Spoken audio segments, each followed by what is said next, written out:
So nice to see you. How are you doing today? I'm very good today. I think I'm over my jet lag finally.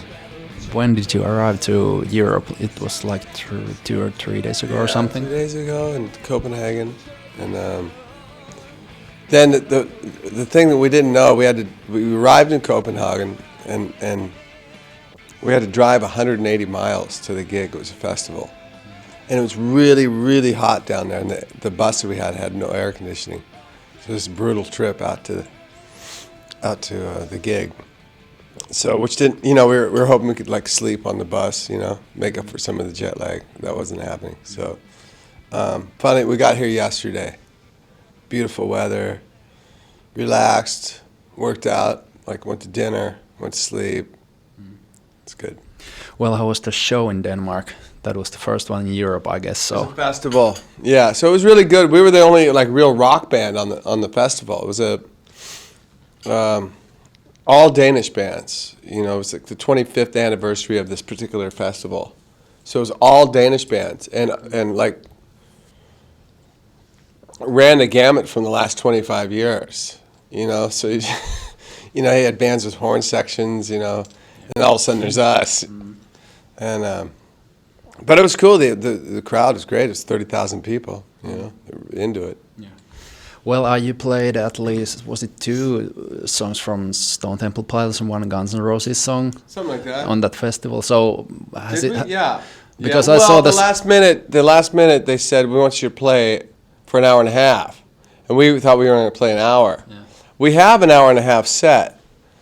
Or no, they want us to play an hour 20 minutes. So we had to okay, what the hell do we take out? We don't want to take anything out. Mm-hmm. And we have this hour set list for other shows where you only play an hour.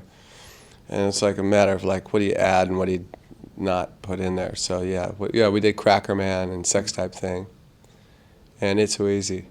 Has it been difficult to choose the songs? I mean, of course, both bands have so many good songs, so... Well, they kind of come to us. Scott kind of dictates which Guns songs because what register. He said he got his big compliment when he got in this band. He always wanted to do It's So Easy, which is a song I wrote, and it's a song he got his low voice on, that for Sex Type Thing. I am, it's so easy, which I never knew. So we do that, and we do Brownstone. We do Used to Love Her. Sometimes. I think that's about it for now. And Sex Type Thing and Cracker Man. We'll add those. That's the revolving set we have that we can choose from. And then we did these B-sides the other night in L.A. We did Surrender by Cheap Trick. We did No More, No More by Aerosmith. Yeah. It's fucking great. It's really great. And we did Tie Your Mother Down. So we might do Surrender tonight. I don't know. Yeah. Well, we will hear. How does... you guys a Cheap Trick? Is it a Cheap Trick? Would people be familiar with Cheap Trick here? I don't know. Hard to say. I mean, if there's lots of young people, they probably are not so familiar with the Cheap Trick. But if there's... I don't know, really. We've been getting very young audiences. We've played it a couple times live in the States, and it got a huge reception. But Cheap Trick was huge in the States. Yeah, I guess it's been a lot bigger in the States than compared to Europe, so... So maybe we should do Bodies by the Pistols. Maybe. Okay. All right. How does touring differs from the old times? I'm not out in the street trying to cop drugs instead of doing interviews right now. So that's a kind of big difference. It's a huge difference, and I'm lucid. I can speak. I can understand what you're saying. Before it was a whole different thing, and this we all have our heads together, and we're having a really good time, and we all like each other, which is a big difference too. We're having fun. We've been through it all, man. We know, hopefully we've learned how to keep a band together. We know the idiosyncrasies of 5 guys. It's almost like you're married to 4 other guys, and you have to be, you got to learn where to, to push and where to back off. And it's a very important lesson that you just can't learn unless you've done it before and made the mistakes. But if you think of those old times, what's your main idea about it? Do you it's good. miss those times or regret those times, or how is it? I don't regret them, but I don't miss them. I think what we did was amazing, and I would never go through that again. I don't regret any of it because it was only, me and 4 other guys who went through that whole thing, and it's a life experience that you can't really equate to much else. We saw the world many times over through these, through this very surreal looking glass, and you go out and play in front of 80, 100, 150, 200,000 people. You're a worldwide name, household name worldwide. And we'd go into Istanbul, Turkey, Tel Aviv, Prague or Bogota, Colombia. It didn't matter, we were just as huge any place, if not, you're huge in South America, But in getting that big, a lot of people got in between the band. Our entourage got bigger and bigger, and a lot of people just got in between, especially Axl and Slash and I. And that's what tore the band apart. It wasn't the band itself. The band left to its own devices was okay, but it began to be Slash and I were the only guys who had reason. Were saying, no, we can't do this. There was 100 other yes men going, yes. So Axl's hearing Slash and I being the only guys saying no, where we would have said no the whole time along. It wasn't like we were just all of a sudden starting to say no. I'm using no as a for instance, So after a while, it got really old. Yeah, well, talking about your debut album with this new band, so you must be satisfied with the album because it's really great. One of the best rock albums this year, absolutely so. Thanks. Yeah, I mean, it came together the way it came together. I mean, it wasn't thought out. It wasn't pre-thought out. It was like, destiny brought us together, and the rock gods were up there going, okay, it's time. We were all of really good health at that time, and still are, and our musical ability had grown in those years. We'd played in bands, and we'd experimented around. I moved back to Seattle and played with a lot of my friends up there and had my own band up there, and grew as a bass player, grew as a musician, and so did Slash and Matt, and Scott wants to be a rock and roll singer. He wants to be Freddie Mercury, or something now, and he's found like the perfect guys. And Stone Temple Pilots, don't get me wrong, I think brilliant band, but they kind of outgrown themselves, and they had a lot of water under the bridge as far as drugs and stuff that frankly we didn't have with Scott. We'd had our own drug problems. Slash died 4 times. My pancreas exploded. Matt OD'd a bunch of times, and so it was a perfect group of guys. I mean, to come in with. We'd been through it all, and so here we are. Well, was it easy to find Scott for the lead singer? Because I heard that you tried with some other names, Ian Astbury, for example. Is it true? Yeah, no, I read that about Ian. We never tried out Ian. And I don't know if we ever asked him. I read something that we asked him, unless Matt might have asked him. But we got like 1,000 CDs in of different singers, and you could probably imagine what that would be like. It was just painful. It was painful. Oh, it's just painful, man.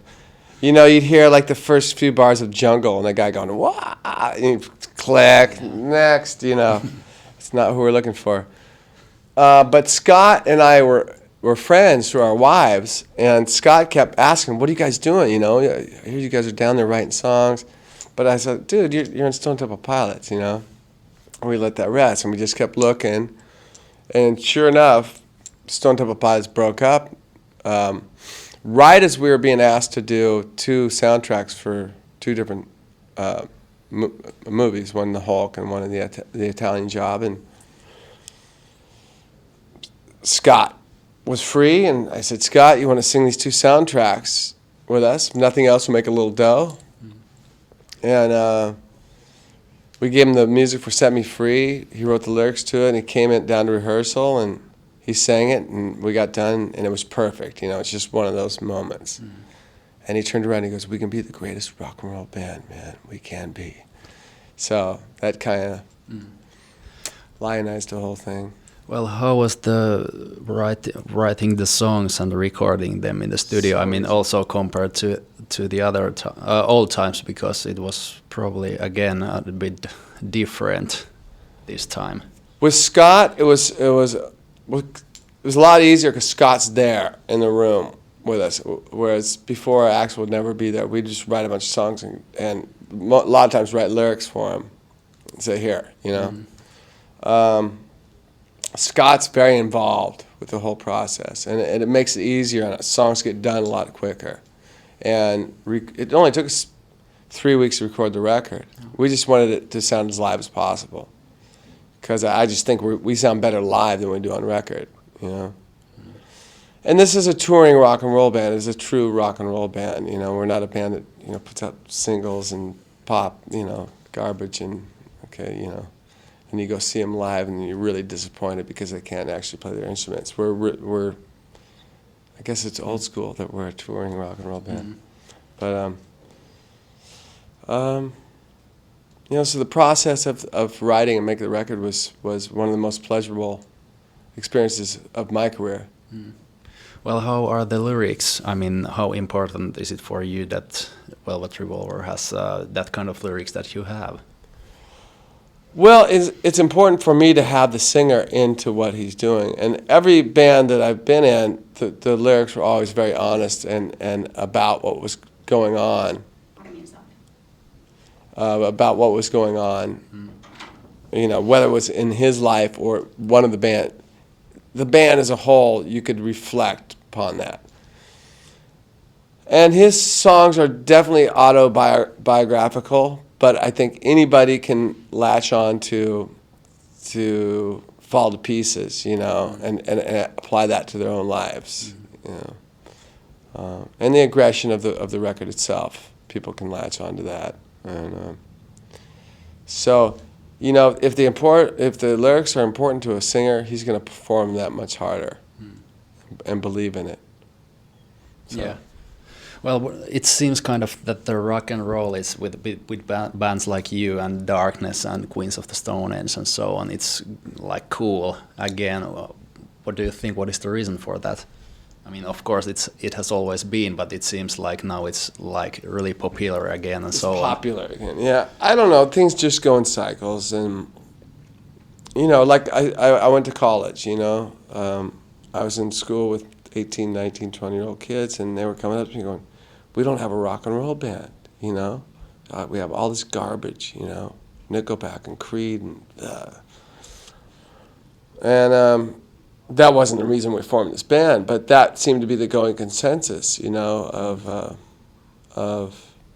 that demographic of kids, and they're probably just happier than shit that there's real rock and roll bands out there again. I grew up with Black Flag, and I saw The Clash in '79, and I saw Zeppelin when I was 12 in '77, and Iggy Pop in 1980.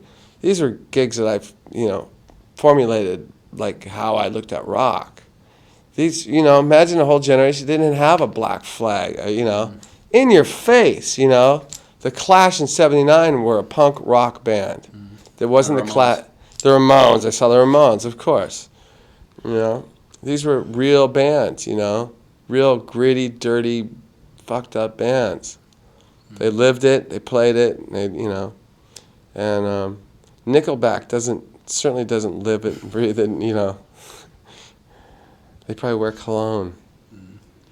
Well, this is the last one, and I don't know if you like this, but would you ever even imagine playing with Axl in the future?